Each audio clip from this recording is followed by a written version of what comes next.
Assalamualaikum warahmatullahi wabarakatuh. Asyhadu an la ilaha illallah wa asyhadu anna Muhammadar Rasulullah.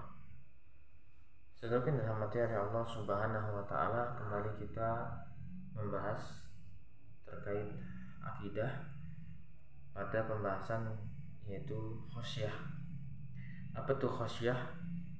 Al-khaufu al-mabni 'alal ilm, yaitu rasa takut yang dibangun di atas ilmu karena keagungan dan kesempurnaan kekuasaan dari Allah Subhanahu wa taala. Apa bedanya dengan khauf? Ya, rasa takut. Nah, saudara yang dirahmati Allah Subhanahu wa taala, di sini disebutkan bahwa khosyah itu, orang yang khosyah adalah orang yang takut, ia mengetahui bahwasannya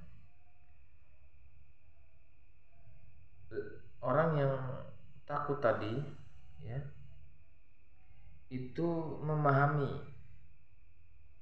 kalau yang dia takuti itu bisa mencelakakannya ya. Kalau khauf, ia tidak memahami kalau yang ia takut itu dapat mencelakakannya ya, perbedaannya di situ. Allah Subhanahu wa taala telah berfirman di dalam surat Al-Baqarah di ayat yang ke-150. A'udzubillahi minasyaitonirrajim. Bismillahirrahmanirrahim. Fala takhshawhum wakhshawni ya. Maka janganlah kamu takut kepada mereka, tetapi takutlah kepada Allah Subhanahu, takutlah kepadaku, yaitu kepada Allah Subhanahu wa taala. Ya. Adapun yang kedua adalah al-inabah. Apa itu al-inabah? Ar-ruju' ilallahi ta'ala bil qiyami bi ta'atihi wajtina bi ma'siyatihi wa hiya qaribatun min makna at-taubah ya. Apa itu inabah? Yaitu kembali kepada Allah Subhanahu wa taala dengan menjalankan ketaatan kepada Allah dan menjauhi maksiat ya. Ia penyandaran dirinya kepada Allah Subhanahu wa taala. Jadi kembali kepada Allah dengan menjalankan ketaatan kepada Allah dan menjauhi larangan-larangan Allah Subhanahu wa taala. Itu disebut dengan al-inabah. Ya. Allah Subhanahu wa taala telah berfirman, A'udzubillahi minasyaitonirrajim. Bismillahirrahmanirrahim. Wa anibu ila rabbikum wa aslimu lahu ya. Dan kembalilah kamu kepada Rabbmu dan berserah dirilah ya. Nah, ini ayat di dalam surat Az-Zumar di ayat yang ke-54. Di sini ada kalimat wa aslimu lahu ya, berserah dirilah kamu ya, wa aslimu lahu ya, berserah dirilah. Di sini disebutkan bahwa wa aslimu al-islamu lillahi ta'ala naw'ani. Berserah diri itu ada dua macam. Al-islam, islamu kauni wa islamu syar'i. Berserah diri yang hukumnya adalah kauni dan berserah diri yang hukumnya adalah syar'i. Apa itu berserah diri yang hukumnya adalah kauni? Wa huwa al-istislamu li hukmihi al-kauni ya. Wa hadha 'am li kulli man fi fis samawati wal ardi min mu'min wa kafir. Yaitu berserah diri secara kauni, secara umum. Allah telah menetapkan takdir ini dan itu yang Allah berikan kepada orang-orang mukmin ataupun orang-orang kafir sekalipun tentang kehidupan dunia ya, berlaku umum ya. Nah, ini mau gak mau mereka harus menikmati itu. Maka ada kita lihat orang kafir pun ada yang kaya raya, ada yang miskin. Nah, itu semua terkait pada berserah dirinya mereka kepada ketetapan dari Allah Subhanahu wa taala terkait kauni, terkait dunia. Adapun seorang yang beriman kepada Allah lebih dari itu, Yaitu apa? Ada yang disebut dengan al-islamu syar'i, berserah diri syar'i, secara syar'i. Apa itu? Wa huwa al-istislamu li hukmihi syar'i, li hukmi syar'i wa hadha khas biman qama bi ta'atihi minar rusul wa tiba'uhum ihsan. Adapun berserah diri kepada hukum-hukum syar'i ya adalah khusus diperuntukkan pada orang-orang yang beriman kepada Allah Subhanahu wa taala. Nah, ini para rasul, para nabi dan orang-orang yang mengikuti mereka ya, dengan jalannya mereka ya, wattiba'uhum bi ihsan ya. Ini terkait pada istislamu, menyerahkan dirinya kepada hukum syar'i. Lalu yang ketiga yang kita akan bahas adalah al-isti'anah. Apa itu al-isti'anah?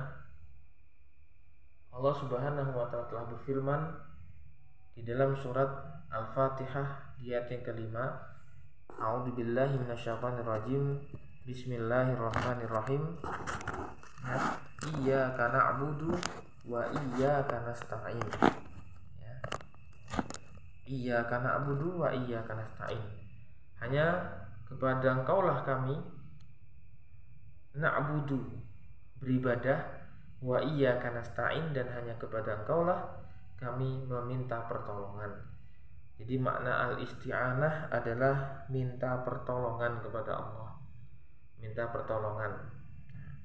Adapun minta pertolongan itu terbagi menjadi 5 hal, 5 macam orang yang minta pertolongan itu. Yang pertama, imanifillah yang dirahmati oleh Allah Subhanahu wa taala, adalah al-isti'anatu billah, minta pertolongan kepada Allah Subhanahu wa taala.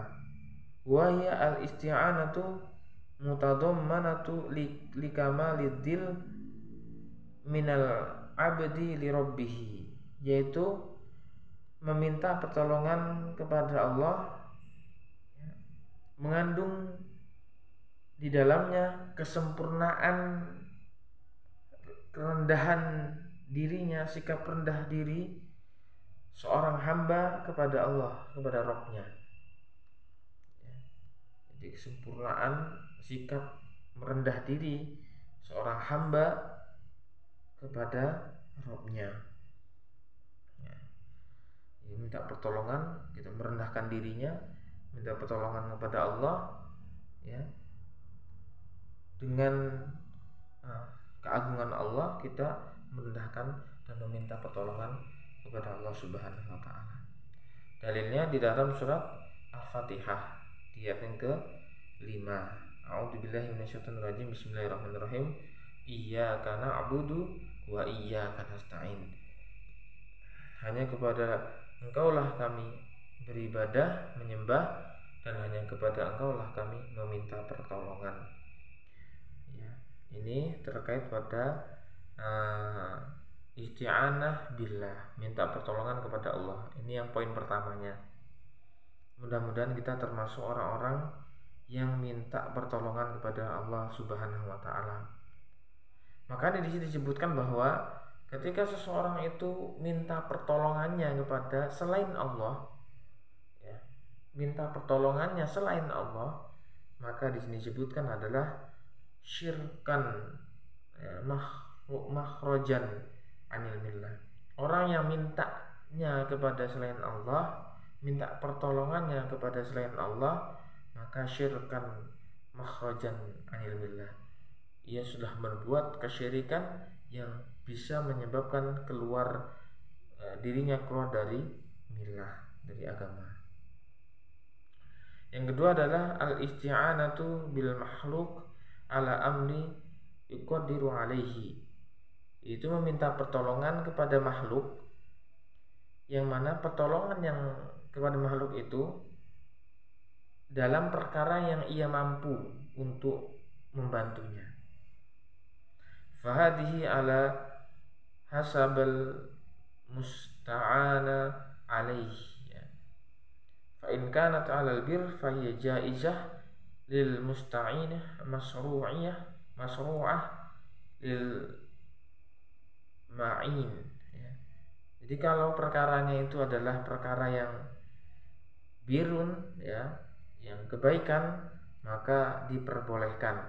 Tapi kalau perkaranya adalah ya ism, ya sebuah dosa, maka fahi haram, ya, maka dia haram, baik orang yang minta pertolongan itu ataupun yang dimintai pertolongan. Jadi kalau perbuatan baik itu diperbolehkan, tapi kalau perbuatan buruk, perbuatan dosa, baik yang meminta ataupun yang diminta, maka itu bisa masuk kepada ranah dosa. Dalilnya apa? Ketika kita minta pertolongan kepada orang yang ia mampu untuk memberikan pertolongan yang baik adalah wa ta'awanu 'alal birri wat taqwa di dalam surat Al-Maidah di ayat yang kedua. Wa ta'awanu 'alal birri wat taqwa. Ya. Dan saling tolong menolonglah kalian 'alal bir, ya, atas ya, kebaikan, bir, wat taqwa dan ketakwaan. Adapun yang tidak diperbolehkan dalam perkara tolong menolong dalam perkara haram di surat Al-Maidah di ayat yang ke-6. Allah Subhanahu wa taala berfirman, "Wala ta'awanu 'alal itsmi wal 'udwan." Dan janganlah kamu saling tolong menolong atas perbuatan dosa, ya, dan permusuhan, ya.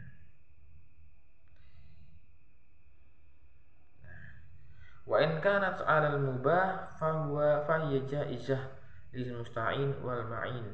Jadi kalau perkara itu adalah mubah sekalipun, maka itu bisa berubah menjadi sesuatu yang berpahala karena ia telah menolong saudaranya ketika ia mampu. Jadi ada saudara yang minta tolong, dia bisa memberikan pertolongan. Nah, itu juga termasuk berpahala meskipun pada perkara yang mubah.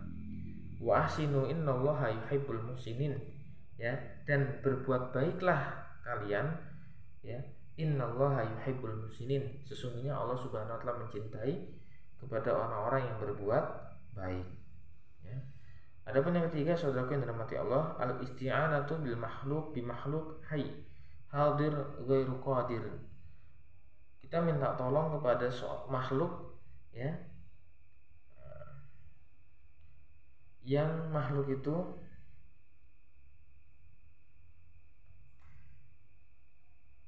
tidak mampu untuk menolong apa yang kita minta sebenarnya, ya.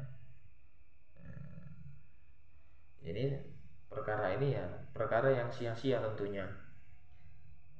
Kenapa? Karena di sini disebutkan bisakhsin dhaif ala hamala syai'un sakil. Dia orang yang lemah tapi dimintai tolong untuk membawa barang yang berat. Nah, itu masuk ke perkara yang sebenarnya sia-sia saja ketika kita minta pada dirinya. Lalu yang keempat adalah al-isti'anatu bil amwatil mutlaqan au bil ahya'i ala amri ghaibin la yaqdiruna ala mubasyaratihi. Nah, yang pertama ada yang keempat ini terkait pada meminta tolong kepada mayit yang sudah mati, hatta sekalipun wali-wali mungkin yang dipandangkan sebagian orang kita minta tolong, ya, au bil ahya atau dengan orang yang masih hidup akan tapi ia seolah memiliki ilmu yang gaib, kemampuan yang gaib, kita minta, ya, misalnya dukun. Nah, maka ranah ini sudah masuk kepada fahada syirkun, ya, syirik, di annahu la yaqau illa min syakhsin ya'taqidu an lihaula'i tasrifan khafiyan fil kaun, ya. Ini termasuk syirik di mana sejatinya seorang itu tidak mampu sejatinya, tapi karena mungkin ada hal-hal yang lain yang bisa membuat dia mampu, ya, yang kita tidak perbolehkan seperti dukun dan sebagainya.